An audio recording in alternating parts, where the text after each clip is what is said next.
Mm.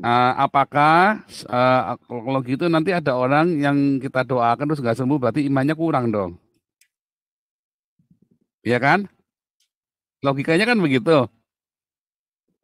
Nah, Iya, pertanyaannya ya, Tuhan Yesus itu Tuhan Yesus itu dalam Yohanes 15 pernah berkata ya, tinggallah di dalam kasihku, ya, eh, dan tinggallah di dalam kasih,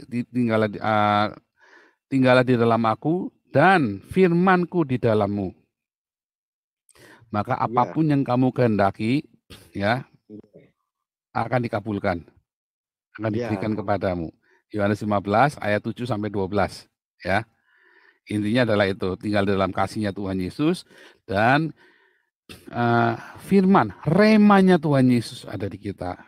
Lalu balik lagi Roma 10 ayat 17. Iman datangnya dari mana? Dari rema Kristus.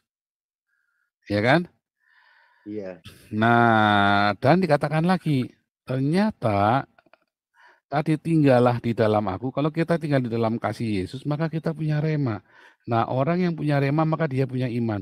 Masalahnya, definisi imannya orang itu suka salah, Pak. Kalau orang punya rema, dia akan tahu dia akan berguna atau enggak ini sembuh. Enggak seperti Yakobus 1 kan bilang, karena doamu untuk memuaskan hawa nafsumu, termasuk kita minta kesembuhan, kadang-kadang buat memuaskan hawa nafsu kita tidak melihat rema yang lebih besar. Kalau Tuhan mau berkenan, sembuh nggak? Pasti sembuh, Pak. Saya doakan orang sembuh ya banyak, ya. Orang sampai mau diamputasi, enggak jadi diamputasi. Tapi apakah memang itu kehendak Tuhan? Biasanya saya sebelum doa, saya di dalam hati, ya, saya selalu apa nih? Digerakkan oleh belas kasihan. Makanya ada banyak orang sakit, ya, ada banyak orang sakit, ada banyak janda miskin. Tetapi kenapa Elia datangnya sama janda miskin di Sarfat? Kenapa Tuhan Yesus datangnya kepada perempuan Samaria? Kenapa Tuhan Yesus datangnya kepada eh, orang-orang tertentu? Kenapa enggak semuanya? iya, iya, Karena ada rema, Pak. Kita tahu ada kehendak Tuhan yang sempurna. Kenapa Lazarus setelah 4 hari baru didatangin? Karena ada tujuannya, Pak. Semua. Ketika Tuhan Yesus ditanya, ini ada orang buta yang salah siapa nih? Yang dosa orang tuanya atau dia? Jawabannya Yesus malah nggak nyambung. Dia buta supaya supaya Bapa di surga dimuliakan. Ya kan? iya, iya, iya, Artinya sebenarnya kematian itu merugikan kita nggak? Ya enggak lah. Kenapa kita takut mati? Kenapa kita sedih kalau orang meninggal? Apalagi kalau meninggalnya sudah di dalam Tuhan sungguh-sungguh keluarga kita ini. iya, Tetapi ketika kita minta kesembuhan buat dia, karena ada cinta yang melimpah dalam kita dan kita tahu dia hidupnya berguna dan dunia masih membutuhkan orang seperti dia. Atau ada perkara lain yang Tuhan tunjukkan. Nah, itu tadi sembuh, Pak. Itulah yang namanya rema, Pak. Rema itu apa? Roh Kudus kan? Perkataanku, remaku adalah roh. Sehingga orang-orang kalau bila mendengar suara Roh Kudus itu ya, orang-orang karismatik suka lata mendengar suara Roh Kudus. Ya, enggak. Kalau dia nggak punya rema, dia sendiri nggak suka baca firman Tuhan. Banyak orang suka nggak baca firman Tuhan, ngaku-ngaku mendengar suara Roh Kudus ya. Dia sendiri nggak suka baca firman Tuhan yang tertulis, nggak suka baca Alkitab. Aneh. Itu buat saya mencurigakan. Makanya saya itu tadi ya suka ngawur orang-orang ini kan. iya, Nah, jadi itu kita hati-hati. Itu juga framing-framing yang salah ya. Dari ketidakmengertian. Oh, kalau memang Tuhan bikin mujizat, ya itu pergi aja ke rumah sakit sembuhin semua.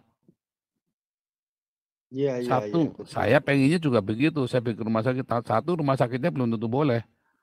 Iya kan? Nggak iya, boleh juga kadang-kadang kita kan ke rumah sakit itu sembuhin semuanya nggak mau dan tidak semuanya mau. Tidak semuanya percaya juga.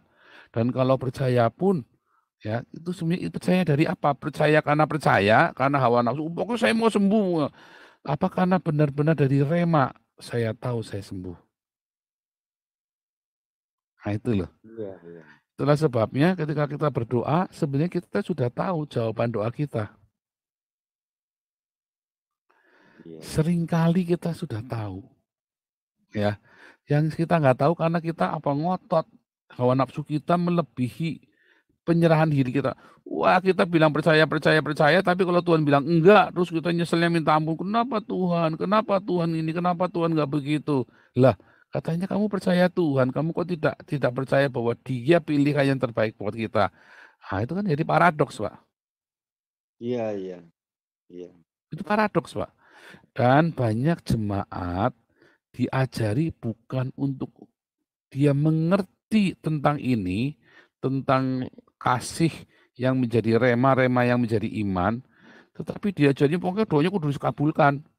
Nah itu Yakobus 1, berdoanya dengan hawa nafsu, itu. Iya iya. Kalau saya minta doa, "Tuhan berikan saya kerendahan hati," maka Tuhan kasihnya apa? Kita tahu dong, pencobaan kan, Iya iya, betul. penghinaan Iya. kan. Iya, Kalau kita heeh. berdoa minta kerendahan hati, Tuhan akan kasih penghinaan. Izinkan Iya penghinaan iya. loh kata. Terus kita marah kan, "Tuhan kenapa harus terjadi?" Loh, kan saya sudah minta diberi kerendahan hati itu baru ketahuan kalau diuji, Iya, kalau rendah kita hati pikul dihina. salib. Iya. Nah, terus kita berdoa, "Tuhan berikan aku damai sejahtera." Terus Tuhan kasih apa? Kasih badai persoalan dalam hidup kan. Supaya kita tahu kita damai sejahtera. Jadi damai sejahtera itu bukan karena apa yang kita punya, tapi damai sejahtera itu bagaimana respon kita terhadap semua yang terjadi kan. Iya, melalui ujian. Heeh. Tuhan berikan aku kesembuhan. Tuhan aku ingin melihat mujizat. Iya iya. Kalau ada orang berdoa, "Tuhan, biarlah aku mengalami mujizat dari-Mu Tuhan." Lalu Tuhan kasih apa? Kasih sakit penyakit, Tuhan kasih masalah besar. Iya. "Tuhan, aku ingin mengalami perjumpaan pribadi dengan-Mu Tuhan." Yaitu dikasih masalah yang besar supaya kita mengalami Tuhan atau dikasih mati. Kan ketemu dengan Tuhan, Iya nggak ada iya, pribadi betul. kan. Tapi kan kita kan nggak mikir ke sana, kita maunya pokoknya kudu Tuhan itu kita dikte maunya kita. Nah itu repotnya, Pak. Tuh kita Iya. mau kita mendikte Tuhan maunya kita. Wah, lah yang Tuhan saya atau dia? Kan Tuhannya bilang, "Saya atau kamu yang Tuhan." Iya iya. Nah, itu yang seringkali definisinya, kita ya saya dulu diajar di gereja karismatik begitu Pak, di-push, di-booster itu ya, supaya saya, pokoknya kudu sembuh, "Ayo kudu sembuh, bilang aku sembuh," dipaksa begitu Pak. Iya iya. Enggak, saya kalau doain orang ya Pak, cuma tak pegang, "Kamu yang udah saya mau sembuh ya sembuh aja." Ya, ada berapa kali kita doain orang sembuh, mau mati ya mati, oh sembuh ya sembuh saja, yang sembuh ya banyak kok. Iya iya. Cuma kan itu bukan terus kita pamer-pamerin, apa ya, ini Iya. nyatanya sembuh ya banyak. Ya kita tunjukkan, kita deklarasikan, tetapi kita tahu itu kesembuhan itu tuh haknya Tuhan untuk menyembuhkan atau tidak.